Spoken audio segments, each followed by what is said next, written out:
Ika nga, ang edukasyon ang pinakamakapangyarihang sandata na maaaring gamitin upang baguhin ang mundo. Kaya suportado po ng GMA Kapuso Foundation ang mga mag-aaral na nagsusumikap anumang hirap ng buhay. Ngayon pa lang, sinisimulan na natin ang pag-iikot sa iba't ibang probinsya para mamahagi ng kumpletong gamit sa eskwela. Ang magsasaka na si Warren, araw-araw, mano-manong dinidiligan ng taniman niya ng pakwan. Hindi raw kasi siya makabili ng demakinang pandilig. May kamahalan kasi ito. Ang kanyang kita, ilalaan na lang daw muna sa pambili ng gamit sa eskwelahan. Sikap sa pagtatanim para matustusan ko po ang pag-aaral ng aking mga anak.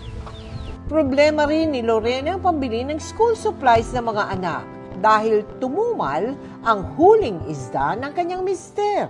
Dati ba yung mga tira-tira niya ba? Yung plastic ba, ma'am? Yung bag. Si Marjorie naman na mula sa Tanhay, Negros Oriental, doble kayod sa pagtitinda ng gulay para matustusan ang edukasyon ng mga anak. Lalo't nagmahal daw ang bilihin ngayon.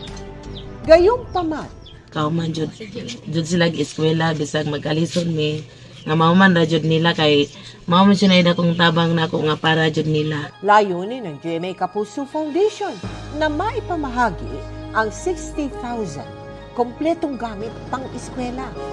Kaya bago pa man ang araw ng pasukan, umarangkada na tayo sa pamamahagi ng gamit ng mga bata mula kinder hanggang grade 1 sa mga pampublikong paaralan. Nakatira na ang mga lugar na nasalanta ng Super Typhoon Uwan sa mga probinsya ng Albay, Camarines Norte at Catanduanes.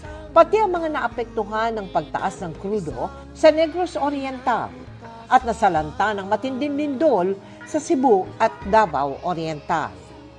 Ito po ay malaking tulong sa aming mga mag-aaral upang sila ay ma-encourage na mag-aral. At sa mga nais makiisa sa aming mga project, maaari po kayong magdeposito sa aming mga bank account o magpadala sa Cebuana Luwalier. Pwede rin via QR code ng GCash at Palawan Pay o mag-donate online sa Globe Rewards, Metrobank Credit Cards, Lazada at Shopee.